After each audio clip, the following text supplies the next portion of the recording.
Sampai sekarang disebutnya murai Bahoro. Ya, itu Murai karena Bahoro. murainya itu Daerahnya Baharok. tempat tinggalnya di Bahoro. Saya kira tuh burung bodi gede, daun ekor lebar. Aha. Saya sebut Bahoro.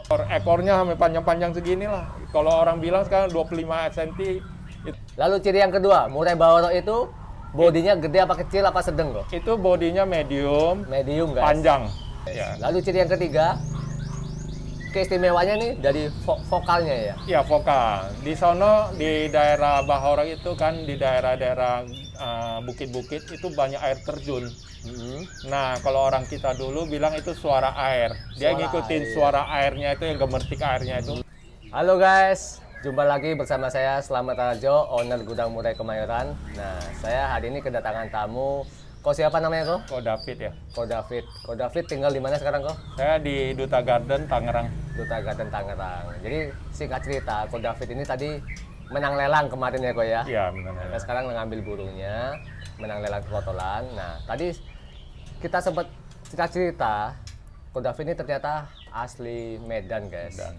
Dan punya pengalaman yang unik. Ya. Cerita sejarah yang unik. Dulu Kok David ini masih umur berapa itu kok? Yang ikut Sekitar ayah? 8 tahun sampai 11 tahun lah. Tahun berapa itu kok? Tahun 76 sampai sekitar Tahun 76 Kok David ini dulu ikut ayahnya, di mana kerjaan ayahnya dulu ada pemikat murai. sama Cuca Rawa. Cucak rawa. Jadi masih tahun dulu itu masih belum dilindungin murai dan apa ya? Ya, belum di daerah itu ya kok ya. belum dilindungi. Terus mikatnya gas di daerah Bahoro. Ya. Jadi buat kalian yang belum tahu Bahoro itu apa, di sini akan saya bukakan menurut saksi sejarah kita, Kok David yang udah mengalaminya. Ya. Ciri-ciri burung Bahoro itu seperti apa dan Bahoro itu apa? Oke, yang pertama kita jelasin dulu. Bahoro itu apa sih? Bahoro itu apa kok? Bahoro itu nama tempat. Nama tempat Nah, guys. sekarang lebih terkenal dinamain Bukit Lawang ya, tempat rekreasi. Dan ada juga namanya sekarang di Gunung Lauser. Iya, Taman Nasional Lauser saat ini. Lauser itu mungkin sekarang ini ya. Dulu belum ada nama Lauser ya, belum ada. Cuman Bahorok sama Bukit Lawang. Nah, itu lebih terkenal dulunya. Nah, Koko ini dulu kan tinggalnya di kota Medannya ya, Kok? Medan ya. Dari kota Medan ke Bahoro itu berapa jam? Kira-kira ya kalau dulu jalannya kan agak rusak ya. 1,5 jam udah sampai di Bahorok. Naik motor itu ya? Naik motor. Oke. Nah, Nah, di Bahoro ini guys, ada murai.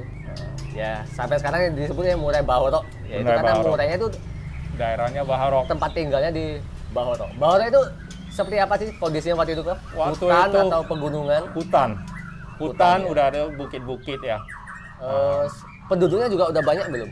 Kalau di pinggiran waktu mau masuk ke dalam itu ya masih banyak ya. Tapi kalau udah masuk ke dalam itu dia nggak ada, udah masuk ke hutan. Nah, Nah, terus cara Papa Koko dulu nangkep memikat murai itu gimana dulu, Kok? nah, awalnya ya kita pakai tip. Dulu pakai tip ya, belum ada handphone ya, belum ada Iya. MP3, pakai tip itu pakai kaset. Iya, Itu suara murai. iya, iya. Nah, itu kita udah sampai ke hutan, kita nyalain tipnya. Nanti burungnya itu nyamperin. Nyamperin. Kita sediain itu lidi ya, lidi dari kelapa itu. Pulut. Nah, kita separuhnya kita balut pulut, bawahnya itu kita ikat jangkrik.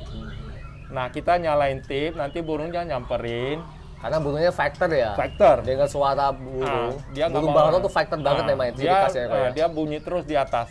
Nanti kita tinggal taruh di tempat yang terang di jalan ya. Kita pacakin lidinya, Iya. kan udah terikat jangkrik. Nanti burungnya tuh bunyi lama, dia lihat di bawah ada jangkrik, dia turun, Heeh. dia tarik jangkriknya. Nah, lidinya itu kan ngikut, kan lemes ya, ngikut, kesentuh sama badannya dikit, dia udah ngelabak, udah kena. Udah, nggak bisa kemana-mana ya. Nggak bisa dia ngelabak di bawah itu. Jadi satu hari itu bisa dapat 7-8 ekor. Ekornya sampai panjang-panjang segini lah. Kalau orang bilang sekarang 25 cm itu ada. Ada ya? Ada. Jadi ciri-ciri Bahoro yang pertama, ekornya bisa panjang. Panjang. 25-an ada Ada. ya? 25 cm. Itu ciri yang pertama, guys. Lalu ciri yang kedua, murai Bahoro itu bodinya gede apa kecil apa sedang kok? Itu bodinya medium, Medium, guys. panjang. Nah, yang orang-orang salah, yang salah tangkap. Saya juga salah tangkap juga kok. Sebelumnya saya juga salah Ya. tangkap.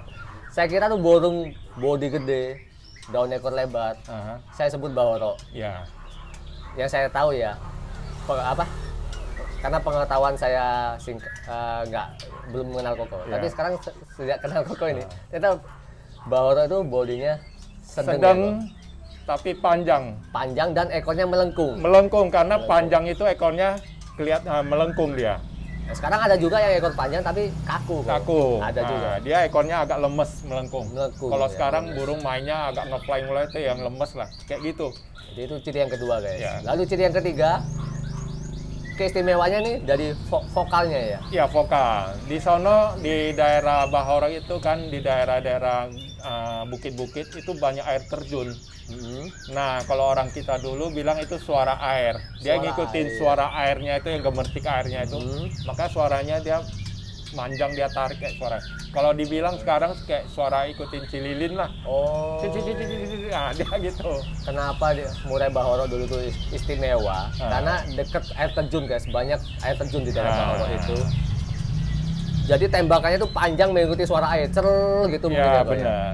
Itu Sekarang- yang menjadi daya tarik Bahoro waktu itu. Sekarang masih banyak air terjun, tapi sekarang udah untuk rekreasi, Iya. permainan untuk orang sekarang namanya Taman Lawang, Bukit Lawang. Iya. Dan sekarang juga udah dilindungi guys di daerah itu. Ah. Nggak boleh nangkep ya guys ya.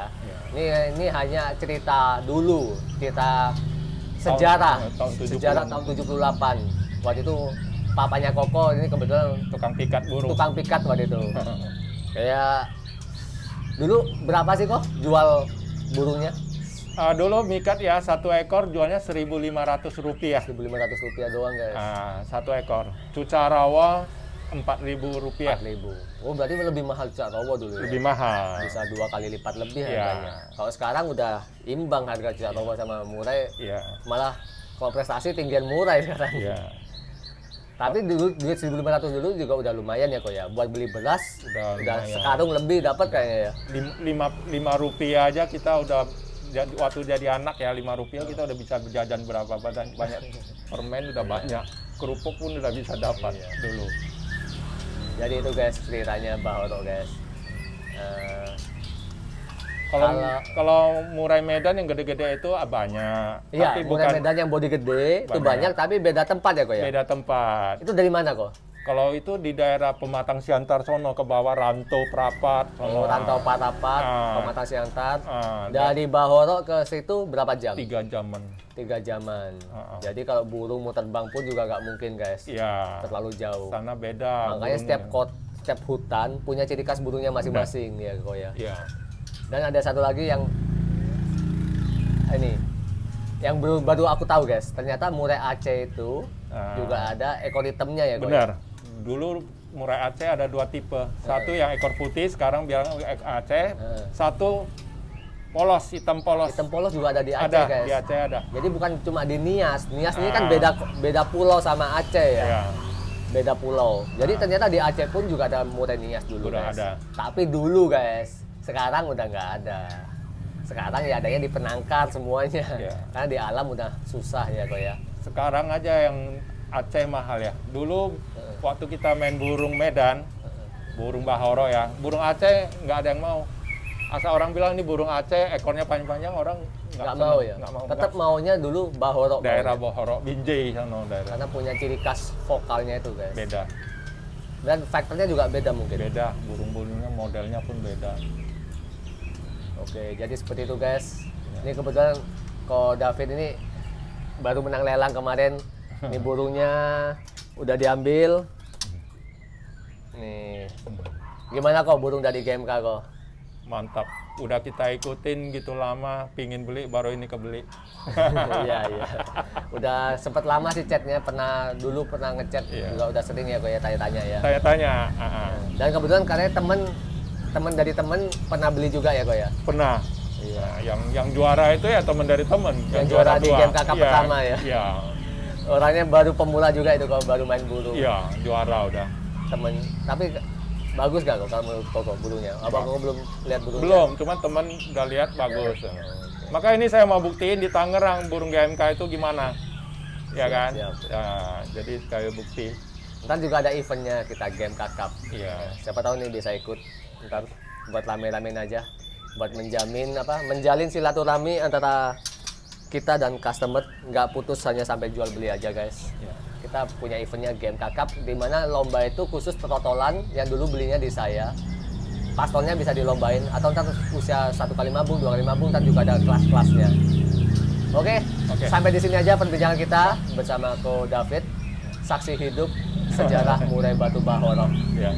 Ini real ya guys ya. Ini adalah cerita sejarah. Jadi saya tertarik untuk wawancara tadi. Ya. Kebetulan Ko Davidnya mau. Oke. Terima kasih ya Ko ya. Ya, sama-sama kok. Semoga Ya. bulunya memuaskan.